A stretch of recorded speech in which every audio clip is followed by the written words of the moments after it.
बिस्मिल्लाहिर्रहमानिर्रहीम। अस्सलाम वालेकुम।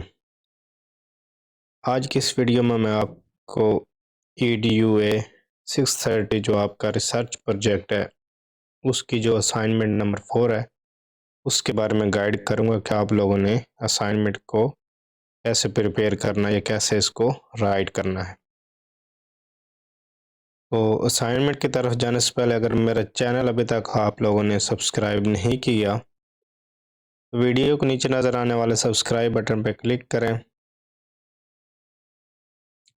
और साथ में नज़र आने वाले इस बेल आइकन पर भी क्लिक करें और मेरे चैनल में अपलोड होने वाली हर न्यू वीडियो का नोटिफिकेशन हासिल करें। तो इस असाइनमेंट में आपने क्या करना है, सबसे पहले इसके पढ़ लेते हैं कि डियर स्टूडेंट्स,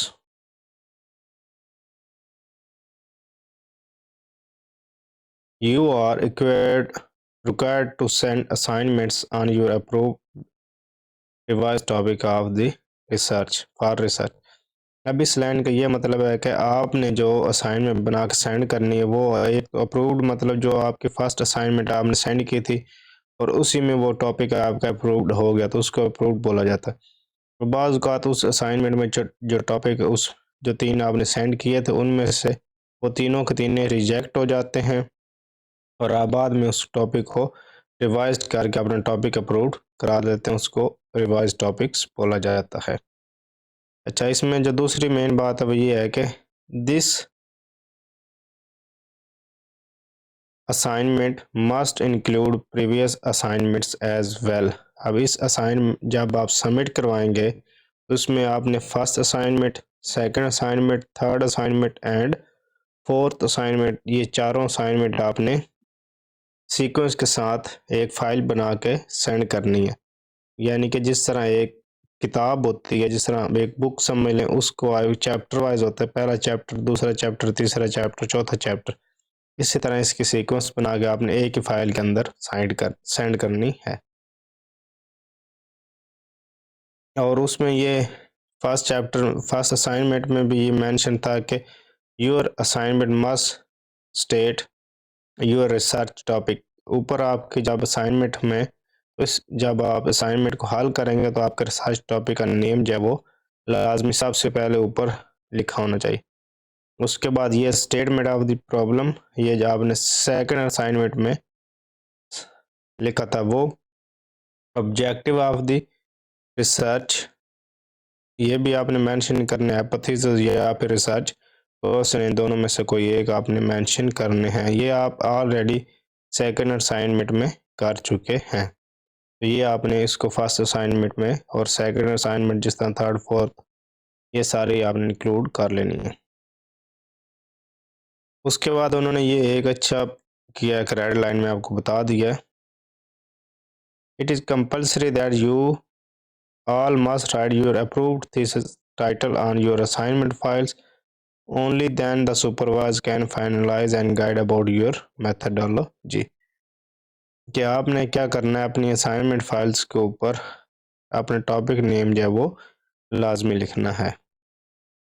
अब इस असाइनमेंट में आपने करना क्या, this assignment particularly requires writing the research methodology for your thesis।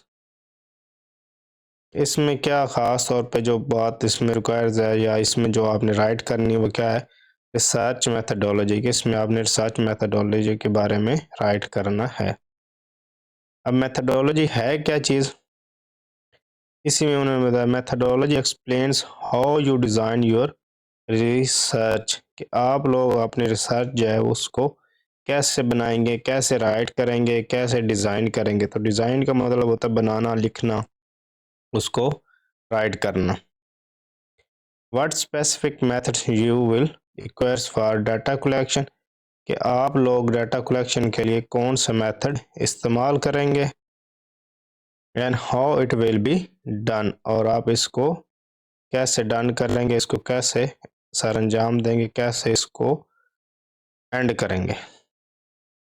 Some major headings that must be part of your thesis, यानी कि जो इस असाइनमेंट के लिए आपकी हेडिंग्स हैं, जो नेसेसरी हेडिंग वो क्या होनी चाहिए, इसमें आपके पास ये मेथडोलॉजी होना चाहिए, डिज़ाइन होना चाहिए, research method, population, sampling techniques, sample size, instrumentation, tool use for data collection, उसके बाद validity and reliability of the tools, questionnaire, time frame.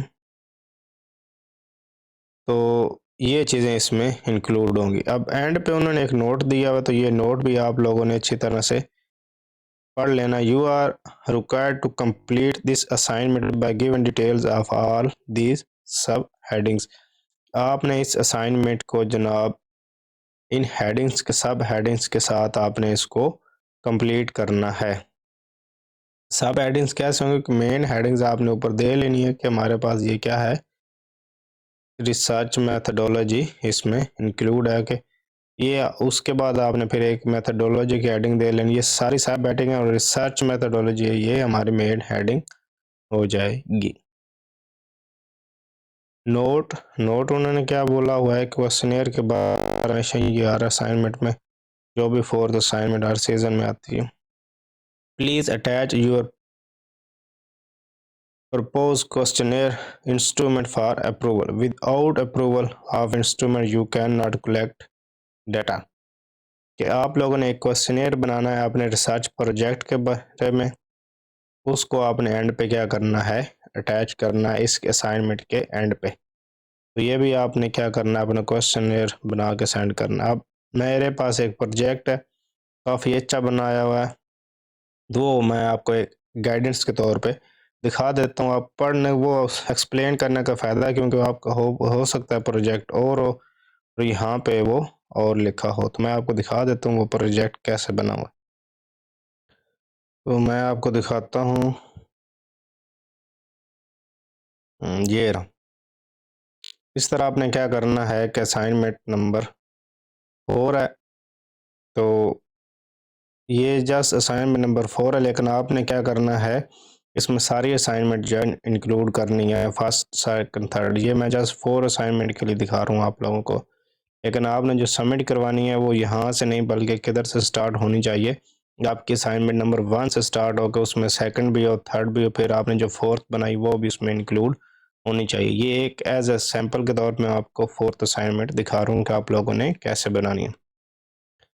इस तरह आपको ऊपर टॉपिक आएगा, इस तरह जिस तरह उन्होंने असाइनमेंट में बोला उस तरह। उसके बाद मेथडोलॉजी हेडिंग दे के आपने रिसर्च मेथड के बारे में आपने मेथडोलॉजी लिख लेनी है। उसके बाद आपका रिसर्च डिज़ाइन आएगा, तो आपने रिसर्च प्रोजेक्ट का आपने रिसर्च डिज़ाइन के रिसर्च आपने करनी कैसे, आपका डिज़ाइन जो है वो रिसर्च डिज़ाइन मतलब आपने रिसर्च को कैसे डन करना है, कैसे बनाना है, उसमें आपने क्या क्या काम करने हैं। उसके बाद रिसर्च मेथड, आपका रिसर्च मेथड प्रोसीजर क्या होगा कम, वो आपने इंक्लूड कर लेना। उसके बाद उसमें जो फोर्थ हेडिंग थी आपके पास पॉपुलेशन। अब पॉपुलेशन आपने जब टॉपिक अप्रूव कराया था उसमें आप लोगों को पता होगा कि आपके प्रोजेक्ट की पॉपुलेशन जो है वो क्या होगी। जिन लोगों ने अपनी मेहनत से प्रोजेक्ट बनाया तो उन्हें पता होगा, या फिर जब प्रोजेक्ट टॉपिक भेजने के लिए जब फर्स्ट असाइनमेंट आई तो उसमें भी उन्होंने बोला था आपने मेंशन करने की पॉपुलेशन आपकी क्या होनी चाहिए। इसमें हमारे पास जो पॉपुलेशन थी वो population for this study consisted 20 primary secondary school in district Faisalabad. Total 80 teachers were selected from 20 schools in randomly Faisalabad.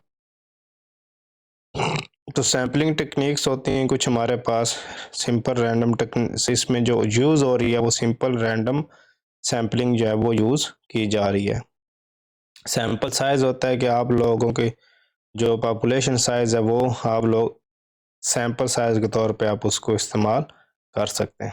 उसके बाद इंस्ट्रूमेंटेशन, इंस्ट्रूमेंट टूल्स है कि आप लोगों ने कौन से इंस्ट्रूमेंट जो है वो यूज़ किए, टूल जो डाटा कलेक्शन के लिए। अब डाटा कलेक्शन आप कैसे करेंगे, क्वेश्चनियर के ज़रिए। A questionnaire was the main data gathering instrument।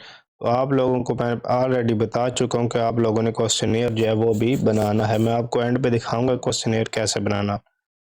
Data collection का प्रोसीजर क्या होगा, और validity and reliability of the questionnaire. आप लोगों के जो क्वेश्चनियर है उसके वैलिडिटी क्या है कि वो कितना वैलिड है, और रिलायबिलिटी वो रिलायबल कितना है, मतलब उसमें कितनी एक हकीकत है या उसको कितना रिलायबल, उसको कितना एक काबिल भरोसेमंद है कि वाकई ही वो आपको करेक्ट डाटा दे सकता है या नहीं दे सकता है। उस पर आप रिलायबल उस पर भरोसा कर सकते हैं कि आपको करेक्ट डाटा देगा या नहीं देगा। टाइम फ्रेम आपने कितने टाइम के अंदर ये जो डाटा कलेक्ट करना वो आपने बताना है कि आप लोगों ने कितने टाइम तक उसको कलेक्ट कर लेंगे। अब क्वेश्चनियर आपने लोगों ने कैसे बनाना है, ऊपर आपने हेडिंग दे देनी है क्वेश्चनियर रिलेटेड टू या questionnaire to collect data study relationship between school facilities. आपने इधर आपने अपने टॉपिक की हेडिंग दे, लाजमी नहीं कि ये आप लिखें आप सिंपल क्वेश्चनियर, ऊपर इसको आप कट भी कर सकते हैं क्योंकि ज़ाहिर सी बात है आप अपने टॉपिक के बारे में लिखनी है। यहाँ पे कुछ आप जो क्वेश्चनियर फिल कर रहा है उसकी डिटेल मांगना चाहते हैं, पर्सनल डिटेल उसके बारे में, जेंडर उसका क्या होगा, नेम भी आप पूछ सकते हैं, उसके बाद एज उसकी क्या है, वर्क एक्सपीरियंस क्या, स्कूल नेम क्या, यूनिवर्सिटी नेम आप क्या लें। इसी तरह आपने क्या करना है यहाँ। अब एक इधर जो है ना एक मिसिंग, मैं आपको एक कॉलम जो है वो राइट में ऐड करके दिखाता हूँ। यहाँ पे आपने क्या करना है, एक और ऐड करते हैं, एक मिनट मैं ऐड करता हूँ जी। तो ये मैंने एक और आपके सामने जो है ना क्वेश्चनियर ओपन किया, वो मुझे कुछ ठीक नहीं लग रहा था। तो ये एक क्वेश्चनियर है, इसमें आपने क्या करना है, ये कुछ बेसिक डिटेल्स आपने लेनी है जो आपका क्वेश्चनियर फिल करेगा। ये लाजमी नहीं आपने सारे लिखनी, कोई सी डिटेल लिख लें। सिर्फ ये डिटेल इसलिए मांगी जाती है कि हमें थोड़ा बहुत पता चलता रहे कि हमारा जो क्वेश्चनियर है वो किसने फिल किया और कितने लोगों ने फिल किया है। तो इस तरह आपने क्या करना है, क्वेश्चनियर जनाब बना लेना है कि सबसे पहले आपने क्या करना है, ऊपर इंस्ट्रक्शन दे देनी है, please tick in the most appropriate column that suits from your opinion as no, almost no, sometimes almost yes and yes। तो इस तरह आपने क्वेश्चन अपना इधर अपने प्रोजेक्ट के बारे में कोई भी बनाकर रख देना और फिर आपने क्या करना, उसके बारे आगे 5 ऑप्शन जो है वो दे देने हैं। इस तरह आपने क्वेश्चन जो है ट्राई करने के 15-20 क्वेश्चन आपके पास होने चाहिए। तो ये क्वेश्चनियर जो है ये आप डाटा कलेक्शन के लिए इस्तेमाल करेंगे, और जो 5th असाइनमेंट आपकी आएगी वो इस क्वेश्चनियर के बेस पे आपने सॉल्व करनी होगी। जो डाटा आपने कलेक्ट किया होगा उसी बेस पे आपने इसको सॉल्व करना होगा। इस तरह आप क्या करते हैं, अपना क्वेश्चनियर को आपने तैयार कर लेना अपने क्वेश्चन के बारे में। जो आपका रिसर्च टॉपिक है उसी के बारे में आपने क्वेश्चन करने हैं और उसी के बारे में आपने फिर क्या करना है। इस तरह यहाँ पे आप एग्री डिसएग्री या जिस तरह वो 1 2 3 4 5 भी लिख सकते हैं, एग्री डिसएग्री वाला जो है वो भी लिख सकते हैं। तो इस तरह आप लाजमी नहीं कि आपने यही लिखना, आप अपनी तरफ से भी जो चीज़ें चाहें लिखना अपनी आसानी के लिए। लेकिन क्वेश्चन जो है वो आपके टॉपिक के रिलेटेड लाजमी होने चाहिए। 15 से 20 क्वेश्चन आपने लाजमी ऐड करने हैं अपने टॉपिक के अंदर।